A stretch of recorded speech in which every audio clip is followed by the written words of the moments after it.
बरसात के दिन थे, हवा बंद थी और उमस हो रही थी। सूरज और बादलों में संग्राम छिड़ा हुआ था। कभी छाया हो जाती तो कभी तेज धूप। गांव के बाहर कई मजदूर एक खेत की मेड़ बांध रहे थे। पसीने से लथपथ सबके सब फावड़े से मिट्टी खोदकर मेड़ पर रखते जाते थे। पानी से मिट्टी नरम हो गई थी। उन्हीं में से एक का नाम था गोबर। उसने आंख मटकाते हुए कहा, अब तो हाथ नहीं चलता भाई, चलो कुछ खा लेते हैं। नेउर ने हंसकर कहा, ये मेड़ तो पूरी कर लो, फिर चबेना कर लेंगे। मैं तो तुमसे भी पहले आया हूं। तुमने जवानी में जितना घी खाया होगा ना नेहुर दादा, उतना तो हमें अब पानी भी नहीं मिलता। नेउर छोटे डील डोल का एक गठीला और फुर्तीला आदमी था। उम्र 50 से ऊपर थी, मगर उसके बराबर मेहनत तो अच्छे अच्छे नौजवान भी नहीं कर सकते थे। अभी 3 साल पहले ही उसने कुश्ती करना छोड़ा था। उसकी पत्नी थी बुधिया। कई साल पहले बीमारी से उसकी इकलौती बेटी की मृत्यु हो चुकी थी और कोई दूसरी उसकी औलाद नहीं थी। तो यहाँ से जाकर रोटी बनाओगे दादा? बुधिया कुछ नहीं करती। हमसे तो दादा ऐसी पत्नी एक दिन भी ना सही जाए। नेउर मुस्कुराते हुए बोला, जवानी तो उसी के साथ कटी है बेटा, अब उससे कोई काम नहीं होता तो मैं क्या करूं? तुमने उसे सिर पर चढ़ा रखा है, नहीं तो काम क्यों ना करती।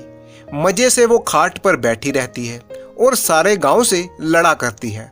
तुम अब बूढ़े हो गए हो, लेकिन वो तो अभी भी जवान बनी है। नेउर बोला, तुम क्या जानो बेटा, जब वह आई थी तो मेरे घर 7 हल की खेती होती थी। रानी बनी बैठी रहती थी।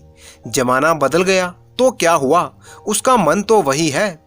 घड़ी भर चूल्हे के सामने बैठ जाती है तो आंखें लाल हो जाती। मुझसे ये सब देखा नहीं जाता। यहाँ से जाकर रोटी बनाऊंगा, लाऊंगा, तब 2 कोर खाएगी। नहीं तो मुझे क्या तुम्हारी तरह 4 फांकी मारकर 1 लोटा पानी ही पी लेना होता है। जब से बिटिया मर गई तब से तो वो और भी लसत हो गई है। बड़ा ही भारी धक्का लगा है उसे। माँ की ममता हम तुम क्या समझें बेटा। पहले तो कभी कभी डांट भी देता था, अब किस मुंह से डांटूं। इसके बाद नेउर घर चला गया। घर पहुंचकर नेउर ने लोटा और डोर उठाया और नहाने चला कि स्त्री खाट पर ही लेटे लेटे बोली, इतनी देर क्यों कर दिया करते हो? आदमी काम के पीछे प्राण थोड़े ही देता है। जब मजूरी सबको बराबर मिलती है तो क्यों काम के पीछे मरते हो? नेउर का अंतःकरण इस माधुर्य से सराबोर हो जाता था। उसके आत्मसमर्पण से भरे हुए प्रेम में मैं की गंध तो कभी थी ही नहीं। उसके जीने मरने की चिंता करती, फिर क्यों ना वह अपनी बुधिया के लिए मरे। वो बोला, तू उन जन्म में कोई देवी रही होगी बुधिया, सच। अच्छा रहने दो चापलूसी, हमारे आगे कौन बैठा हुआ है जिसके लिए इतनी हाय हाय करते हो। नेउर गज भर की छाती लिए स्नान करने चला गया। लौटकर उसने मोटी मोटी रोटियां बनाई, आलू चूल्हे में डाल दिए, उनका भुर्ता बनाया और फिर बुधिया और वो दोनों साथ में बैठकर खाने लगे। गांव में नेउर को कोई काम की कमी ना थी, पर मजदूरी तो वही मिलती थी जो अब तक मिलती आई थी। इस मंदी में वह मजदूरी भी नहीं मिल रही थी। एकाएक गांव में कहीं से एक साधु घूमते फिरते आ निकला। नेउर के घर के सामने ही एक पेड़ के नीचे वह अपना डेरा जमाकर बैठ गया। बाबा जी का सेवा और सत्कार करने के लिए सारा गांव जमा हो गया। कहीं से लकड़ी आ गई तो कहीं से बिछाने को कंबल मिल गया, कहीं से आटा और दाल। नेउर के पास क्या था? बाबा जी के भोजन बनाने की सेवा उसने ले ली। 2-3 दिन में ही बाबा जी की कीर्ति पूरे गांव में फैलने लगी कि वह आत्मदर्शी हैं, भूत और भविष्य दोनों बता देते हैं। लोभ तो उन्हें छू भी नहीं सकता, पैसा हाथ से नहीं छूते और भोजन भी क्या करते हैं कि बस 8 पहर में 2 बटियां खा लेते हैं। लेकिन मुख दीपक की तरह चमक रहा था। कितनी मीठी बानी, सरल हृदय, सीधा साधा नेउर बाबा जी का सबसे बड़ा भक्त बन गया। नेउर सोचता, उस पर कहीं बाबा जी की दया हो गई तो वह पारस हो जाएगा, सारा दुख और दरिद्रता मिट जाएगी। भक्तजन एक एक करके चले जाते, खूब कड़ाके की ठंड पड़ रही थी, लेकिन नेउर उनके पास ही बैठा था। बाबा जी ने कहा, बच्चा, संसार माया है, इसमें क्यों फंसे हो? नेउर ने नतमस्तक होकर कहा, अज्ञानी हूं महाराज, क्या करूं? स्त्री है, उसे किस पर छोड़ दूं? तू समझता है कि तू स्त्री का पालन करता है? और कौन है उसका सहारा बाबा जी?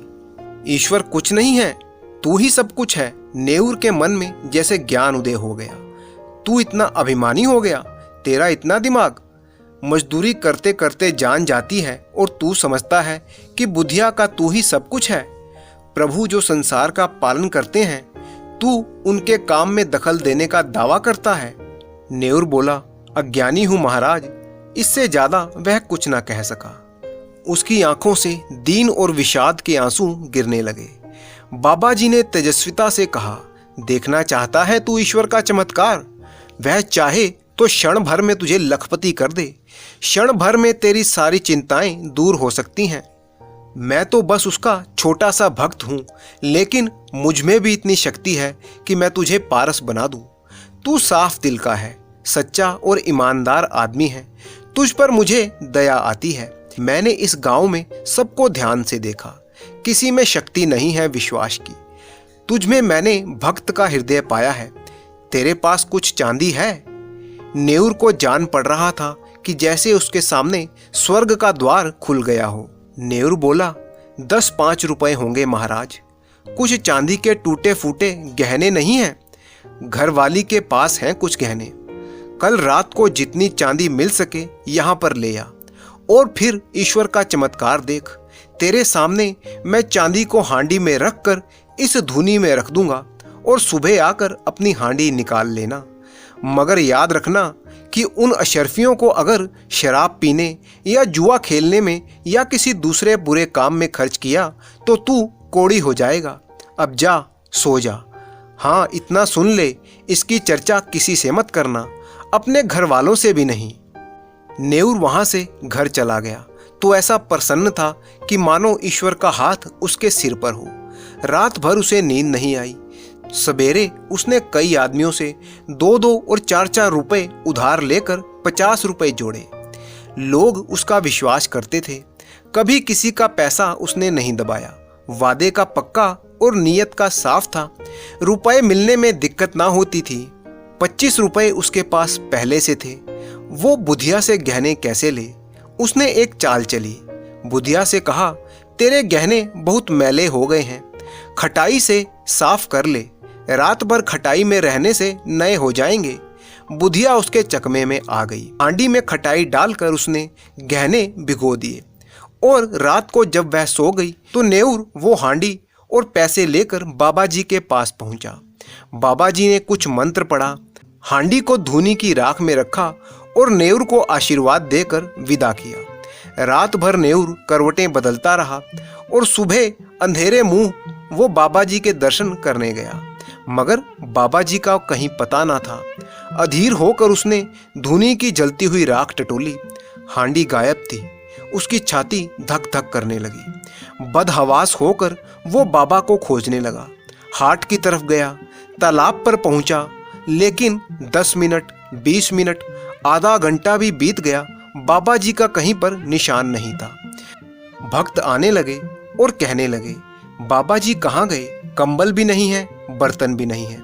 एक भक्त ने कहा, रमते साधुओं का क्या ठिकाना, आज यहाँ है तो कल कहीं और होंगे।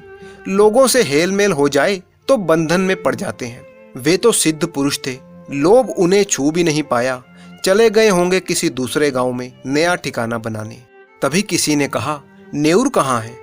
उस पर बड़ी दया करते थे, जाने से पहले उसको शायद बता कर गए होंगे। नेउर की तलाश होने लगी, लेकिन उसका कहीं पता न लगा।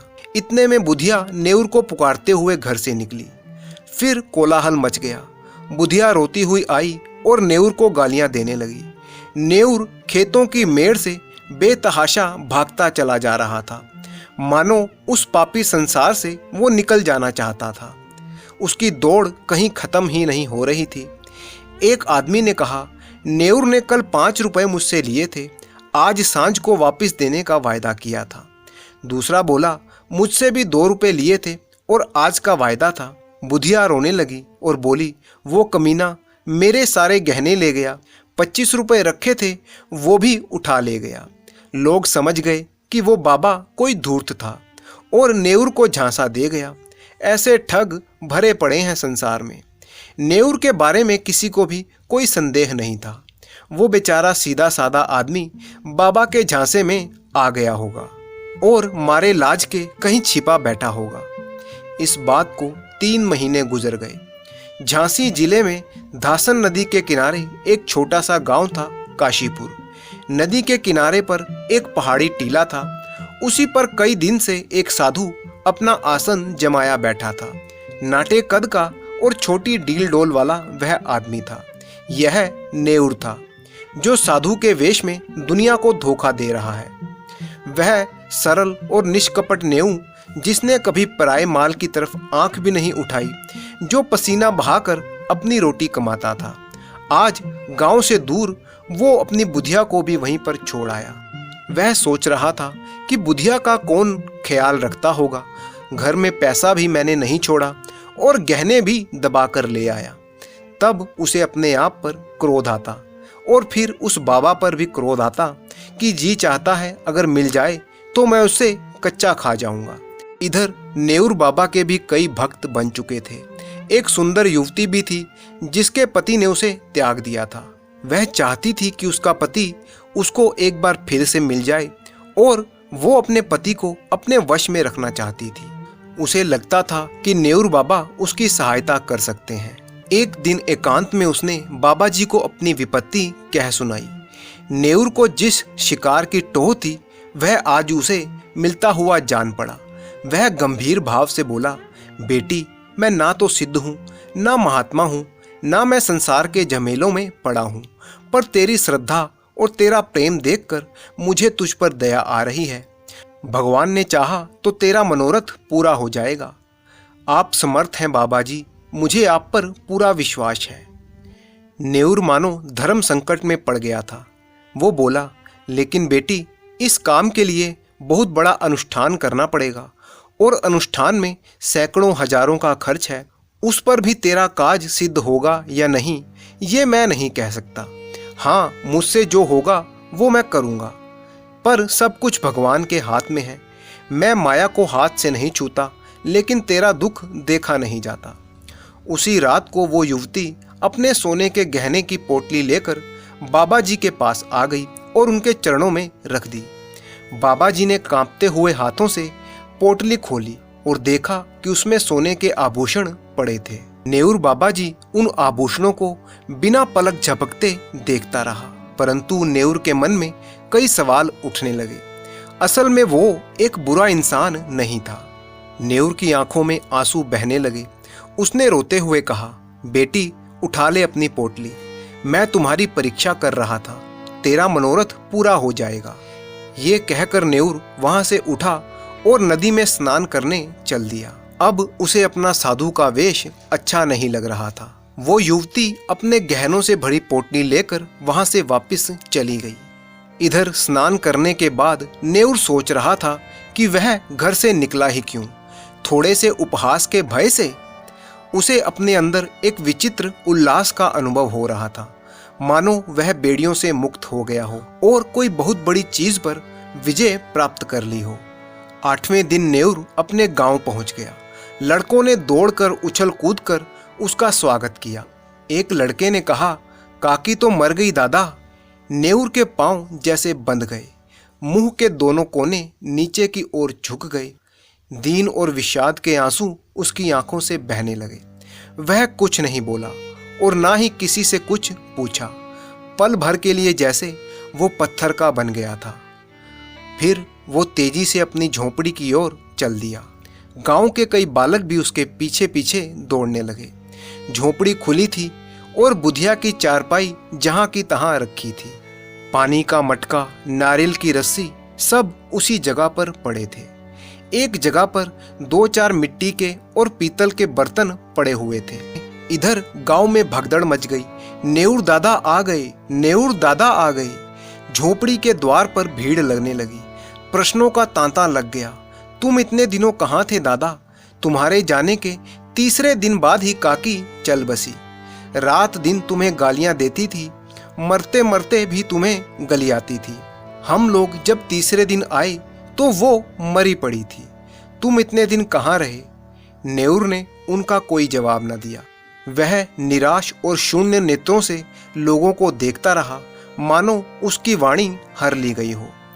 उस दिन के बाद किसी ने उसको बोलते या हंसते रोते नहीं देखा। गांव से आधा मील दूर पर पक्की सड़क है, लोगों का आना जाना है। नेउर सवेरे जाकर सड़क के किनारे पर बैठ जाता है, किसी से कुछ नहीं मांगता। राहगीर कुछ ना कुछ दे ही देते हैं। संध्या के समय वो अपनी झोपड़ी में आ जाता है, चिराग जलाता है और भोजन बनाता है, फिर उसी खाट पर पड़ा रहता है। उसके जीवन में से जैसे संचालन शक्ति लुप्त हो गई थी, अब केवल उसका शरीर ही बाकी था। कुछ दिनों बाद गांव में प्लेग की बीमारी फैलने लगी। लोग घर छोड़ छोड़कर भागने लगे, लेकिन नेउर को अब किसी की परवाह न थी। अब ना तो उसे किसी का भय था और ना ही किसी से प्रेम। सारा गांव भाग गया, नेउर अपनी झोपड़ी से ना निकला। आज भी नेउर उस पेड़ के नीचे सड़क के किनारे उसी तरह मौन बैठा हुआ नजर आता है, बिल्कुल निर्जीव। बस अब यही उसका जीवन था।